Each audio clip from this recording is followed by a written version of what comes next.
Jadi ini masih pembukaan tentang meta leadership ya. Kemudian pertemuan kedua hari Jumat nanti itu mengenai kepribadian dan sifat-sifat seorang pemimpin meta. Ya, nanti Pak Andre akan menjadi fasilitator untuk ini. Dan mohon para sukarelawan, para direktur rumah sakit yang bersedia di panelis itu bisa maju juga ya. Ini benar diskusinya. Ya. Dari ARSI sudah ada nama satu. Kemudian dari Arsada siapa yang mau diskusi? Ya. Dari ARSPI, Rumah Sakit Pendidikan Vertikal barangkali ada yang mau. Dari Rumah Sakit Muhammadiyah atau Rumah Sakit NU, monggo ya. Jadi kita akan membahas apakah kita tuh perumah sakitan di Indonesia ya, itu perlu memperhatikan mengenai sifat dan atribut yang melekat pada seorang leader tadi. Ya, nah ini kita akan bahas ya.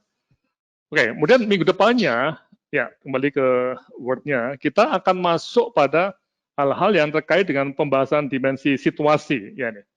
Ya, dari memahami situasi saat ini itu menggunakan tadi pola Mobius loop yang kita bahas tadi dari Harvard, dari US ya.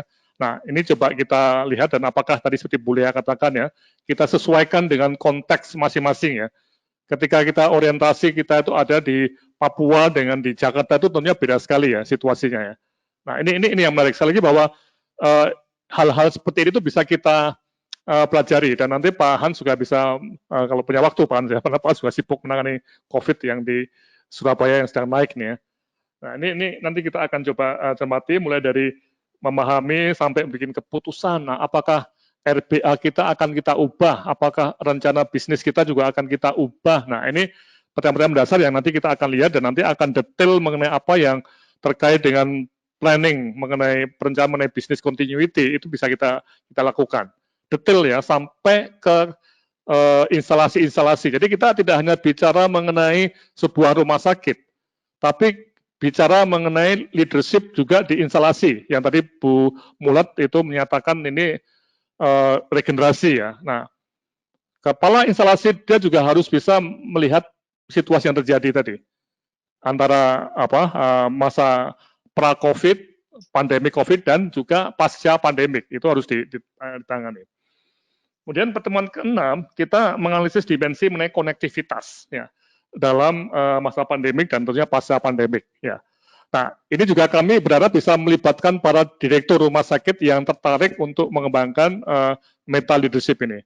Jadi sekali lagi bahwa ini kata-katanya cukup agak menarik ya, meta leadership 2 kata tadi, tapi bisa dibahas panjang selama 2 minggu dan ini pun baru pembelajaran perorangan. Nah, kami dengan beberapa rumah sakit juga sedang bereksperimen untuk mengadakan pendampingan ya. Jadi yang belajar tidak hanya direkturnya, tapi satu kesatuan termasuk Dewan Pengawas dan juga pemilik rumah sakit menggunakan model jarak jauh. Ya. Nah, ini nanti bisa kita lakukan pendampingan seperti itu kalau tertarik. Tapi kami di UGM paling cuma bisa mendampingi 3 atau 2 rumah sakit, itu udah banyak sekali. Jadi ini terbuka kesempatan besar bagi para konsultan manajemen untuk mendampingi rumah sakit dalam menempuh masa sulit akibat pandemik COVID-19 ini. Oke, nah untuk para konsultan juga bisa mengikuti workshop ini atau seri seminar ini gratis ya. Tapi kalau nanti mau ujian nanti ada membayar ujiannya, nggak mahal ya. Oke.